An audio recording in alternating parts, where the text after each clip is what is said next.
This channel does not promote any violent, harmful, or illegal activities. All content provided by this channel is meant for an educational purpose only. এই মুহূর্তে একটা বড় update আসছে এই তিলোত্তমা খুনের একটা একের পর এক আপডেট টিভি9 বাংলা আপনাদেরকে দিচ্ছে। এই মুহূর্তে যে খবরের দিকে নজর রাখবো আপনাদেরকে জানিয়ে রাখি, হাসপাতালে কর্তব্যরত অবস্থাতে চিকিৎসককে ধর্ষণ খুনের ঘটনার জেরে অপসারিত আরজি করের মেডিকেল কলেজ ও হাসপাতালের সুপার, এমনটাই জানতে পারা যাচ্ছে। পিতামাতা হওয়া এখনো কি স্বপ্ন? অ্যাপোলো ফার্টিলিটির সাথে আপনার পিতামাতা হওয়ার স্বপ্ন পূরণ করুন। বিনামূল্যে পরামর্শের জন্য কল করুন 9899410685। আমাদের প্রতিনিধি আমাদের সঙ্গে রয়েছেন সৌরভ, আমাদের সঙ্গে রয়েছেন সৌরভ। আর কি আপডেট পাওয়া যাচ্ছে? দাবি উঠেছিল যে আরজি করের অধ্যক্ষকে পদত্যাগ করতে হবে, এই দাবি তুলেছিলেন আরজি করের প্রাক্তনীরা। আর সেই দাবিতে শনিবার দিন তারা হাসপাতাল চত্বরে সভা করেন, জমায়েত করেন এবং একই সঙ্গে অন্য মেডিকেল কলেজের যারা প্রতিনিধিরা রয়েছেন, যারা ইতিমধ্যে আরজি কর কাণ্ডে সামিল হয়েছেন প্রোটেস্টে, তারাও কিন্তু এই বিষয়টিকে তারা জোর দিচ্ছিলেন যে কেন প্রশাসকের ভূমিকাকে, অধ্যক্ষ যারা আছেন, কর্তৃপক্ষ যারা আছেন তাদের বিরুদ্ধে ব্যবস্থা নেওয়া হবে না। অধ্যক্ষের বিরুদ্ধে ব্যবস্থা নেওয়া হলো না, কিন্তু যিনি সুপার এমএসভিপি তাকে পদ থেকে সরিয়ে দেওয়া হয়েছে। এখন যিনি ডিন বুলবুল মুখার্জি, তাকেই বাড়তি দায়িত্ব দেওয়া হয়েছে এমএসভিপির দায়িত্ব পালনের জন্য। নতুন করে কাউকে রিক্রুটমেন্ট করা হয়নি। আপাতত একটা ব্যবস্থা বলে আমরা স্বাস্থ্য ভবন সূত্রে জানতে পারছি, এবং স্বাস্থ্য ভবনে যেটা বক্তব্য হচ্ছে যে যেভাবে ক্ষোভ প্রশমিত হচ্ছিল সেই জায়গা থেকে একটা ব্যবস্থা, একটা পদক্ষেপ করতে হয়, সেখান থেকে এই পদক্ষেপ করা হয়েছে। কিন্তু মূল যে প্রশ্নটা চিকিৎসক সংগঠনগুলোর তরফে তোলা হচ্ছে যে যদি এক্ষেত্রে কাউকে দায়ী করা যায় তাহলে তিনি হচ্ছেন অধ্যক্ষ, তিনি কখনো দায় এড়াতে পারেন না। তার কারণ হচ্ছে যে তিনি একাডেমিক্স যে বিষয় আছেন, তা এমএসভিপি হসপিটাল পার্টের দায়িত্বে যেমন আছেন, সেই রকম একাডেমিক্স বিষয়ে রয়েছেন, প্রিন্সিপালের ভূমিকা রয়েছে। সেই প্রিন্সিপাল অধ্যক্ষ তার পিজিটি, তার হাসপাতালের পিজিটি, তার সঙ্গে এরকম একটা ঘটনা ঘটলো, তার নিরাপত্তা ব্যবস্থা সুনিশ্চিত করতে পারলেন না, অধ্যক্ষ দায় এড়াতে পারেন না। এই প্রশ্নটাই চিকিৎসক মহল থেকে এই প্রশ্ন উঠছে, এবং সেখান থেকে তারা বলছেন যে শুধুমাত্র এমএসভিপি নয়, অধ্যক্ষের বিরুদ্ধেও ব্যবস্থা নিতে হবে। এবং অতীতের মতো যেন এমন না হয় যে ব্যবস্থা নেওয়ার পর 48 ঘন্টা পর আবার সেটা ঢোক গিলতে হলো। যা ব্যবস্থা নেওয়া হবে পাকাপাকি ভাবে যেন একটা কোনো ব্যবস্থা নেওয়া হয়, কারণ অতীতের অভিজ্ঞতা চিকিৎসক সংগঠনগুলি ভালো নয়। বেশ, আপাতত তোমাকে ধন্যবাদ সৌরভ, পরবর্তীতে আরো আপডেট নিতে থাকবো। এই নিয়ে আসুন আমরা আলোচনা করি। আমাদের সঙ্গে এই মুহূর্তে বিশিষ্ট চিকিৎসকরা রয়েছেন। আমাদের সঙ্গে রয়েছেন যোগীরাজ রায়, ডক্টর যোগীরাজ রায় আমাদের সঙ্গে রয়েছেন, এবং আমাদের সঙ্গে রয়েছেন ডক্টর পবিত্র গোস্বামী। নমস্কার, আপনাকেও স্বাগত টিভি9 বাংলায়। প্রথমে আমি যোগীরাজ বাবুর কাছে যেটা জানতে চাইবো, এই যে সুপারকে তাকে সরানো হলো, এই সুপারকে সরিয়ে দিয়ে কি আদৌ দায় এড়াতে পারবে আরজি কর কর্তৃপক্ষ? এটাতে কি আদৌ দায় ঝেড়ে ফেলা যাবে যে নৃশংস ঘটনা ঘটলো তার? এটা দায় তো সবার, আমাদের ওভারঅল কি ডিক্লাইন হয়েছে সেটা দেখুন। যে ধরনের ক্রাইম হয়েছে, এটা কি শুধু সঞ্জয় দা বা কাউকে সরিয়ে দিলে ব্যাপারটা মিটিয়ে যাবে? ব্যাপারটা তো তা নয়। কিন্তু এখন কাউকে হয়তো ওনারা কিছু মনে করেছেন অ্যাডমিনিস্ট্রেটিভ ডিসিশন। আমি জীবনে কোনোদিন অ্যাডমিনিস্ট্রেশন চালাইনি, আমি বলতেও পারবো না। কিন্তু আমাদের এখন ফোকাস হওয়া উচিত একটাই, যেটা হচ্ছে যে আমাদের বোনটির সঙ্গে কি হয়েছে এবং কে কে করেছে, একজন না মাল্টিপল, এবং তাদেরকে তাড়াতাড়ি আইডেন্টিফাই করে তাদেরকে চটপট তার সমস্ত লিগ্যাল প্রসিডিওর কমপ্লিট করা এবং টাইম বাউন্ড তার একদম শাস্তি করা। এটা কিন্তু এসেনশিয়াল, এবং ওই ফোকাস থেকে আমরা বিভিন্ন অন্যান্য আলোচনা কে কে কি বৃত্তান্ত, ওগুলো নিশ্চয়ই চলতে থাকবে। আপনি তদন্ত একেবারে গতি প্রকৃতি দেখছেন, সেক্ষেত্রে কি আপনার মনে হচ্ছে তদন্ত সঠিক পথে চলছে? তদন্ত তো চলছে, এখন দুদিন হয়েছে, এখনই তো বলা মুশকিল। কিন্তু এটা কি একজনের পক্ষে করা সম্ভব? এখন সিসিটিভিও নেই ফুটেজ, তো সেটা একটা ইস্যু এসে দাঁড়িয়েছে, সেটা বোঝা জানি না সেটা কীভাবে ইনভেস্টিগেট করে। ফরেন্সিকের স্যারেরাই এটা বলতে পারবেন। এবং ক্রিমিনাল ইনভেস্টিগেশনের যে প্রসিডিওর, সেটা যদি অনেস্টলি করা যায় নিশ্চয়ই ধরা পড়বে, না ধরার তো কিছু নেই। এবং এটা এমন ইন্টেরিয়ার পার্টে হয়েছে হসপিটালের, সেটা কিন্তু যে কোনো লোক গিয়ে করে আসবে এটাও সম্ভব নয়। তা ওই জিওগ্রাফি বহু লোকেরই জানা আছে, যারা এগুলি করেছেন সেই লোকগুলির পক্ষেই জানা সম্ভব। একা শুধু একজন করেছে না, মাল্টিপল লোক করেছে। আমার তো অবাক লাগে যে একজন সুস্থ সবল যে আমাদের সহকর্মী, তাকে একজনের পক্ষে কিভাবে এভাবে শ্বাসরোধ করে সব কিছু করা যায়, আমি জানি না এটা সম্ভব কিনা।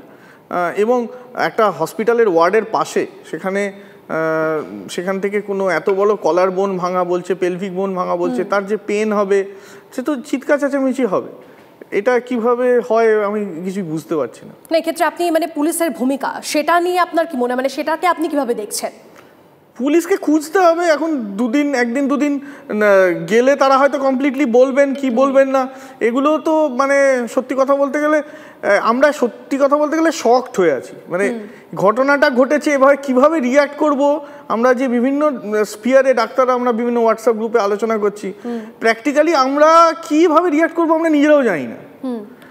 আমরা তো গিয়ে ভাঙচুর করতে পারি না, আমরা তো ওইরকম ধরনের মেন্টালিটি নিয়ে আমরা বড় হইনি, কিন্তু কাজ করবে কি করে লোকে এভাবে, এবং মানে ওই রাস্তা দিয়ে গেলেই তো শুধু ওই কথাগুলো মনে পড়বে। ঠিক তাই। পবিত্রবাবু, আপনার কাছে আমার যে প্রশ্ন সেটা হচ্ছে যে এই যে বারবার করে একই প্রশ্ন ঘুরে ফিরে আসছে, যে ধরনের আঘাতের চিহ্ন ওই তিলোত্তমার শরীরে দেখা গেছে, সেক্ষেত্রে বারবার করে একটাই প্রশ্ন ঘুরে ফিরে আসছে, তাহলে কি একজনের পক্ষে সম্ভব? আর যদি ওই সঞ্জয় রায় যাকে এখন অবধি গ্রেপ্তার করা হয়েছে, যদি তারই গোটা ঘটনাটা জন্য সেই যদি এক নম্বর একেবারে দায়ী হয়ে থাকে, একমাত্র হয়ে থাকে, তাহলে সেক্ষেত্রে কি মানে তার কোনো মেন্টাল কিছু একটা প্রবলেম ছিল, সেখান থেকে কি এই এত নৃশংস ঘটনা একজন ঘটলো? মানে এরকম একটা নৃশংস ঘটনা সাধারণভাবে একজন মানুষ কি করে করতে পারে? এটা শুনেই তো সবার হাড় হিম হয়ে যাচ্ছে। শুনুন, তদন্তের গতি প্রকৃতি যেদিকে চলছে সে ব্যাপারে সন্দেহ প্রকাশ করার কিন্তু সমস্ত ধরনের যা বিষয়গুলো সেগুলো যেন ক্রমশ প্রকাশ্যে আসছে। প্রথমে যে পুলিশ বলেছিল যে প্রাথমিকভাবেই যে এটা আত্মহত্যা, এটা একটা ঘটনার তদন্ত ছাড়া বলে দেন কি করে? এবং শোনা গেছে যে কলেজের অধ্যক্ষও নাকি বলেছেন আত্মহত্যার বিষয় আছে, এবং বাড়িতে একটা খবর গেছে আত্মহত্যার বিষয়, এবং তারপরে আপনার পরবর্তীতে অধ্যক্ষ নাকি বলেছেন যে কেন ও ওখানে রাত্রিবেলা শুতে গেল 36 ঘন্টা। মানে তার মানে অধ্যক্ষ আসলে জানেনই না। আরজি করের অধ্যক্ষের আসলে উনি বলছেন একাডেমিক অ্যাফেয়ার্স ওনার দেখার কথা, কিন্তু আমি নিজে আরজি করের প্রাক্তন ছাত্র, দীর্ঘ 24 বছর মেডিকেল শিক্ষার সঙ্গে যুক্ত।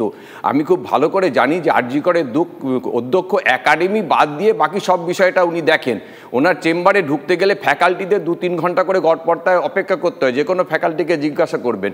ওখানে ওনার চেম্বারে বাইরে বাউন্সার দাঁড়িয়ে থাকে। আমরা একবার জয়েন্ট প্ল্যাটফর্ম অফ ডক্টরসের পক্ষ থেকে একটা স্মারকলিপি দিতে গিয়েছিলাম, সে চেম্বারে বাউন্সাররা আমাদেরকে ওনার ঘরে ঢুকতেই পর্যন্ত দেয়নি। তা সেই জায়গায় পরপর এখন এই যে আজকে আমাদের যে অধ্যক্ষকে সরানো হয়েছে, এইটা কিন্তু একটা ভীষণ মানে সন্দেহজনকভাবে দেখার বিষয় আছে। তার মানে স্কেপগোট খোঁজার চেষ্টা কিন্তু শুরু হচ্ছে, অর্থাৎ সঞ্জয়ের রায়ের গ্রেপ্তার নিয়েও কিন্তু এই ব্যাপারে যে স্কেপগোট খোঁজার প্রক্রিয়া চলছে বলে আমার কিন্তু আবার দৃঢ় সন্দেহ করার জায়গা চলছে। কারণ এই যে অধ্যক্ষের তো কোনো এই যে যাকে সরানো হয়েছে আসলে তার তো কোনো ক্ষমতাই নেই। ওখানে আরজি করের প্রিন্সিপাল, তিনি তার কোনো উপরে গডফাদার নিশ্চয়ই কেউ আছেন, তার কথায় আরজি করের সমস্ত কিছু নির্ধারিত হয়। এবং আপনারা জানেন যে এর আগে একটি ছেলে, তার সঙ্গে ওনার একটা এর আগের মুভমেন্টে আরজি করের সময় বিতণ্ডা হয়েছিল বলে চন্দ্রমৌলি ঝা, তার কিন্তু উনি 1 বছর রেজিস্ট্রেশন পাওয়া আটকিয়ে দিয়েছিলেন। 6টি ছেলে তিনি যে দলে ওনারা নাকি বিলং করেন, যে তার অন্য দিকের হওয়ার জন্য উপদল বা কিছু একটার জন্যে 6 জন ছেলেকে তিনি পরীক্ষায় পাশ করতে দেননি এবং বলে পরের পর ঘটনা উনি ঘটিয়ে গিয়েছেন। সেই জায়গায় দাঁড়িয়ে অধ্যক্ষকে না সরিয়ে হঠাৎ উপাধ্যক্ষকে এমএসভিপিকে সরানো হচ্ছে, তাহলে তো সন্দেহের বাতাবরণ আসবেই যে সঞ্জয়কেও তাহলে সেই একটা স্কেপগোট করা হচ্ছে। মানে গোটা বিষয়টাতে একটা প্রভাবশালী একদমই পরপর ঘটনাগুলি কিন্তু সন্দেহের বাতাবরণ তৈরি করছে। পুলিশের দেখুন, পুলিশ প্রথমে বলে দিল আত্মহত্যা, এটা কি করে বলে, এবং সেখানে তারা যে বিভিন্ন ধরনের কথাবার্তা ছড়িয়ে যাচ্ছে, এবং যেভাবে পোস্টমর্টমের পরপরই মানে সঙ্গে সঙ্গে নিয়ে গিয়ে দাহ করে দেওয়া হলো। দেহ দেখতে দেওয়া হয়নি প্রাথমিকভাবে, বাবা মাকে দেহ দেখতে দেওয়া হলো না, যেটা মিডিয়াতে আসছে না। আমি আমার ছাত্রছাত্রীদের কাছে শুনেছি বাবা মাকে প্র্যাকটিক্যালি বাবাকে হাইজ্যাক করে সরিয়ে নিয়ে গিয়ে বিভিন্ন নেতাটা তারা হচ্ছে প্র্যাকটিক্যালি ধরে রেখে দিয়েছিলেন যাতে বাবা মগজটা ওখানে ধুলাই করে নেওয়া সম্ভব হয়। এবং মাকে এমন একটা ট্রমার মধ্যে ওখানে রাখা হয়েছিল যে মেয়ের ওইখানে পুলিশ যখন এনকোয়ারি করছে, মাকে ওখানে পাশে বসে স্কুটারে একটা এমন একটা বাতাবরণ তৈরি করা হয়েছে তাদের কাছে যে আসলে সত্য আমার ধারণা এই সঞ্জয় রায় এও নিশ্চয়ই তাহলে হয়তো স্কেপগোট 5 বছর পরে বেরোবে যে ও আসলে অপরাধী নয়, আর তখন আসল অপরাধী খোঁজার আর সুযোগটা থাকবে না। সবটুকুই যেন পশ্চিমবাংলায় জানবেন যে গত 10 বছরে অন্তত 200টা চিকিৎসকদের উপরে বড় বড় অপরাধ হয়েছে, বড় অপরাধ, ছোটখাটো বলছি না। আপনি পরের পর যান, আপনি পান্ডুয়া থেকে এই অপরাধগুলো সামনেই আসে, একটা অপরাধেরও শাস্তি হয়নি, একটা অপরাধেরও আজ পর্যন্ত শাস্তি হয়নি। পরিবহন ঘটনায় শাস্তি হয়নি। তমলুকে কয়েকদিন আগে যে সিনিয়র রেসিডেন্টকে একদম চোট মানে পকেট মারার মতো রাত্রিবেলা ধাওয়া করে মারা হয়েছে, শাস্তি হয়নি। পান্ডুয়ায় ডাক্তারবাবুর অত্যাচার হয়েছে, শাস্তি হয়নি।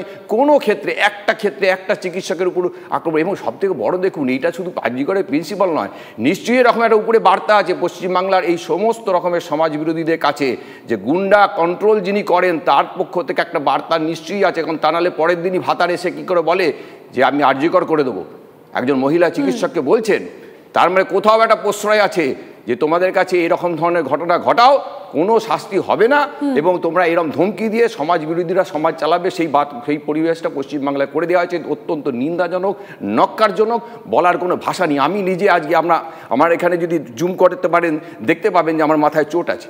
কালকে আমি গিয়ে 24 বছরের মেডিকেল শিক্ষকতা করছি, আরজিকরের ছাত্র আমি, আরজিকরে 12 বছর শিক্ষকতা করেছি। ওখানে গিয়ে দেখলাম যে প্রথমের দিকে পুলিশ না, সেখানে ছাত্র জুনিয়র ডাক্তারের কিছু নেতারা দাঁড়িয়ে তারা আমাদেরকে ঢুকতে দেবে না। আচ্ছা, আমরা তো প্রতিবাদ করতেই গেছি, তার মানে আমার ধারণা এদেরও কিছু যোগসাযোগ আছে। তাহলে প্রতিবাদ আপনার সঙ্গে কথা বলবো, তবে আমি একবার যোগীরাজ বাবুর কাছে যাই, আপনার থেকে একটু জানতে চাইবো তদন্তের ক্ষেত্রে তাহলে আপনার কি মনে হয়, মানে তদন্ত কোন পথে চলা উচিত, স্টেপ বাই স্টেপ যদি একটু বলেন 1, 2, 3, 4 করে।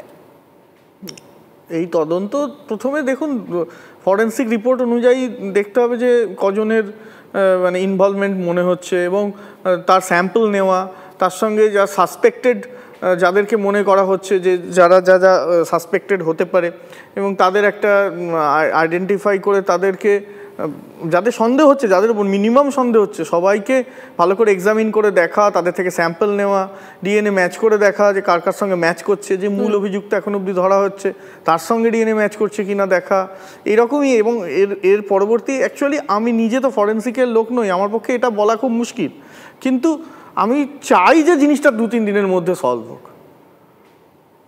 আমি একবার পবিত্র বাবুর থেকে যে বিষয়টা জানতে চাইবো, আপনি আরজিকর হাসপাতালের বিষয়টা অনেকটাই জানেন, যেমনটা আপনি বললেন, সেক্ষেত্রে আপনাকে জানতে চাইবো যে যারা অন কল ডিউটিতে থাকে, যে সমস্ত রাতে যে ডিউটি হয়, নাইট ডিউটি যেখানে হয়, আমিও গতকাল যখন কথা বলছিলাম তাদের সঙ্গে, তারাও বলছিলেন যে সেখানে কোনো প্রপার রেস্টিং রুম নেই। সে কারণেই হয়তো সেই তিলোত্তমাকে ওই সেমিনার রুমে যেতে হয়েছিল যেখানে সিসি ক্যামেরা নেই, সেখানে এসি ছিল বলে সে গিয়েছিল সেখানে রেস্ট নিতে। এটা কেন? শুধু প্রপার রেস্ট নেই, রেস্টরুম নেই আরজিকরে তো নয়, সর্বত্রই বিভিন্ন রকমের হাসপাতাল গজাচ্ছে, রানিং হাসপাতালগুলোকে মেডিকেল কলেজ করে দেওয়া হচ্ছে, বড় বড় বিল্ডিং তৈরি হচ্ছে, কিন্তু আমি অনেক জায়গাতেই হাসপাতালগুলো ঘরগুলো চাবি খোলার লোক পর্যন্ত পাওয়া যাচ্ছে না। কোনো রিক্রুটমেন্ট নেই, কোনো প্রপার জায়গাতে আজকে চিকিৎসকদের রিক্রুটমেন্ট নেই, আজকে অন্য গ্রুপ ডি কর্মীদের রিক্রুটমেন্ট নেই, সবটাই কন্ট্রাকচুয়াল, তার সাব কন্ট্রাকচুয়াল। দেখছেন সিভিক ভলেন্টিয়াররা চালাচ্ছে নাকি পুলিশ, আর আজকে পরের পর সিভিক ভলেন্টিয়ার পশ্চিমবাংলায় বলুন তো কতজন সিভিক ভলেন্টিয়ারের বিরুদ্ধে ভয়ঙ্কর অভিযোগ উঠেছে। আনিস খানের ক্ষেত্রেও সিভিক ভলেন্টিয়ারের বিরুদ্ধে অভিযোগ উঠেছে একাধিক ক্ষেত্রে, এবং ভাতারে যে ঘটনা বলছে সে হচ্ছে সিভিক ভলেন্টিয়ার। তাহলে এইটা দেখা যাচ্ছে যে এই যে মূলত রক্ষণাবেক্ষণ করা বা প্রোটেকশন দেওয়ার কোনো সদিচ্ছাটাই নেই পশ্চিমবাংলাতে এখন। কেন, মানে সেটা নেই কেন? সেখানে কি ওরা এটা তো পলিটিক্যাল উইল। একটা আমাদের যারা শাসক চালাবেন, প্রশাসন চালাবেন, তাদের তরফ থেকে একটা দুটো ক্ষেত্রে প্রথম দিকে যে ঘটনাগুলো ঘটেছিল, এমনকি পরিবার ক্ষেত্রে মাথার খুলি ফাটিয়ে দেওয়া হলো, তারপরে একটা যদি দৃষ্টান্তযোগ্য শাস্তি হতো, তাহলে আজকে সেই সাহস পেত না। আজকে একটা ক্ষেত্রে আপনি বলুন না, আজকে এমনি শুধু যদি, আমি তো শুধু ডাক্তার নয়, একটা মানুষও, কামদুনি শাস্তি হয়েছে, একটা ঘটনার কোনো বড় রকমের শাস্তি হয়েছে। আজকে সিবিআই বলছেন সিবিআই একটা ঘটনা তদন্ত করে বার করতে পেরেছে। আমরা পরিষ্কার বলছি যে এইটার ক্ষেত্রে একদম সিটিং জাজকে দিয়ে বিচার বিভাগে তদন্ত করতে হবে, তার মধ্যে এই ছাড়া আর কোনো ভরসার জায়গা নেই। তা নাহলে এই যে রেস্ট রুম নেই বলছেন, এইগুলো বলছেন পরপর ঘটনা, প্রতিটা ঘটনা, কিন্তু এই সব কিছু আগেও অনেক সময় অনেক কিছু ছিল না। আমি আরজিকর মেডিকেল কলেজে বহুদিন চাকরি করেছি, এখানকার ছাত্র, আমরা গভীর রাত্রে পাশের ধাবায় খেতে যেতাম, ভেতরে ক্যান্টিন ছিল না, হতেই পারে, কিন্তু তার মধ্যে পরিবেশ ছিল, সেই পরিবেশটাকে পাল্টে দিয়ে আরজিকরের অধ্যক্ষ সমাজ বিরোধীর পরিবেশ তৈরি করে দিয়েছে। এটা কোনো বহিরাগত সমাজ বিরোধী নয়। আপনি ভাবতে পারছেন, আমি আর পরিচয় দিলাম, আমাকে বললো যে আরজিকরের লোক ছাড়া ঢুকতে দেবো না, তখন কালকে আমি বললাম আমি তো আরজিকরের স্টুডেন্ট, আমি আরজিকরের 12 বছরের ছাত্র, তোমাদের মতো ছেলেদেরকে পড়িয়েছি। তারপরে আমাকে ওখান থেকে একটু আশিস পান্ডে বলে ছেলে আমার মাথায়, এখানে দেখুন লাঠি ডান নামের আমাদের যে এটা প্ল্যাকার্ড ছিল, মানে এরা কারা, যারা ঢুকতে দিল না তারা কারা? যারা আরজি করে জুনিয়র ডাক্তারদের একটা অংশ, যারা সন্দীপ ঘোষের, একদম সন্দীপ ঘোষের, এদের কথা তাদের সঙ্গে ভীষণ ঘনিষ্ঠতম সম্পর্ক রয়েছে। তারা আমাদের মানে এদের সবার মাথায় কোনো না কোনো একটা বড় হাত রয়েছে, একদম বড় হাত, হাতের উপর হাত, তার উপরে হাত, সবশেষে গুন্ডা কন্ট্রোলের হাত। এই গুন্ডা কন্ট্রোলের হাতের যে চালু হওয়ার জন্য পশ্চিমবাংলার আজ এই অবস্থা। যোগীরাজ বাবু, আপনার কাছে আমার প্রশ্ন, যে এ তো একাধিক মানে বড় বড় গুরুতর অভিযোগ উঠছে, সেক্ষেত্রে দাঁড়িয়ে যে চিকিৎসকরা তাদের নিরাপত্তার সুব্যবস্থার জন্য কি কি পদক্ষেপ হওয়া উচিত, মানে এটার জন্য কি করা প্রয়োজন বলে মনে হয় আপনার? দেখুন, সিকিউরিটির ব্যবস্থাটা খুব ইম্পর্টেন্ট। দেখুন, সিকিউরিটি যদি না থাকে, সিকিউর যদি না হয়, সে তার ঠান্ডা মাথায় তার নিজের যে চিকিৎসকের কাজ, যে এবং চিকিৎসকের কাজ মানে শুধু হাতে কলমে কাজ না, তাকে ভাবতে হয়। এবার তার যদি টেনশন থাকে, সে কী ভাববে? তো সেটা সব থেকে ইম্পর্টেন্ট হচ্ছে সে একটা পরিবেশ পাবে যেখানে সে তার কাজটা করতে পারবে, ঠান্ডা মাথায় সেগুলো করতে পারবে। তার জন্য যেটা দরকার, আমাদের পর্যাপ্ত পরিমাণে সিকিউরিটি পার্সোনাল বাড়ানো দরকার, এবং এই যে সিসিটিভি, কোথায় কোথায় সিসিটিভি আছে অথচ চলছে না, সেটা দেখা দরকার, আরও লাগানো দরকার, এবং সেগুলোর মনিটরিং এর প্রয়োজন। ভাবতে বড্ড অবাক লাগছে, অদ্ভুত লাগছে যে একটা প্রাণ ঝরে গেল, তারপরে গিয়ে টনক লড়ল। এখন দেখা যাচ্ছে যে বিভিন্ন জায়গায় যেখানে যেখানে সিসি ক্যামেরা ছিল না সেখানে বসানো হচ্ছে, কিন্তু যখন এরকম একটা ধর্ষণের মতো ঘটনা ঘটে গেল, নক্কারজনক ঘটনা ঘটলো, শুধু বসালেই তো হবে না, ওটাকে মনিটর করতে হবে যে এটা চলছে কেন হয় না বলুন তো? এটাই তো বোঝা যাচ্ছে না, কেন এইখানে গাফিলতিটা কোথায়, খামতিটা কোথায় বলে আপনার মনে হয়? যোগীরাজ বাবু, দেখুন, খামতি তো এখন হয়েছে, এখন খামতিটাকে রেকটিফাই করতে হবে এবং দেখতে হবে যে এগুলো যেন না হয়, এবং প্রয়োজনে আমাদের সিকিউরিটি পার্সোনাল যারা আছেন, যারা এগুলো দেখেন, তাদেরকে রিপোর্ট করতে হবে প্রতিদিনের সিসিটিভির, তাকে দেখাতে হবে যে সে কি কি কাজ করেছে, মানে তার এখন তার পেছনে সিসিটিভি দিতে হবে আর কি। সর্বোপরি একটা দৃষ্টান্তমূলক শাস্তি হওয়া দরকার, সেটা তো আপনি মানছেন? সেটা তো প্রথম কাজ, দৃষ্টান্তমূলক শাস্তি না, আগে হচ্ছে সমস্তকে ধরে কোর্টে প্রডিউস করো, শাস্তির দেওয়ার দায়িত্ব তো কোর্টের। তো সেই জিনিসটাকে ফাস্ট ট্র্যাক করতে হবে এবং টাইম বাউন্ড করতে হবে। এই নয় যে 2 বছর 3 বছর ধরে চললো, এই জিনিসটাকে যদি 3 মাস বা 2 মাসের মধ্যে, এরকম অনেক ইনস্ট্যান্স আছে এখন যেগুলো টাইম বাউন্ড হয়েছে। এবং উইটনেস যদি থাকে, সেই উইটনেসকে প্রোটেকশন দেওয়া। হ্যাঁ, কেউ যদি উইটনেস থাকে, এখন হয়তো কেউ বেরোচ্ছে না, হয়তো বেরোবে উইটনেস কেউ, তো তাকে যদি প্রোটেকশন দেওয়া যায় যে তার যেন কিছু না হয়, এগুলো তো দেখার দায়িত্ব। যে কোর্টের কাজগুলো সেগুলো যেন সঠিকভাবে তাড়াতাড়ি হয়, তাড়াতাড়ি হলে কিন্তু ক্ষোভ প্রশমন হবে, নইলে ক্ষোভের প্রশমন হবে না। সবাই খুব চিন্তায় আছে, কেউ ভয়ে ভয়ে কাজ করা সম্ভব না। একদমই ভয় কাজ করা সম্ভব নয়, এবং সেই জন্য কোথাও না কোথাও একটা রক্ষণাবেক্ষণের একটা অভাব, একটা গাফিলতি, একটা খামতি কোথাও না কোথাও রয়েছে, এবং সেখানেই প্রশ্ন চিহ্নটা রয়ে যাচ্ছে। অনেক ধন্যবাদ। আমরা কথা বলছিলাম যোগীরাজ রায়ের সঙ্গে এবং চিকিৎসক পবিত্র গোস্বামীর সঙ্গে। অনেক ধন্যবাদ আপনাদেরকে।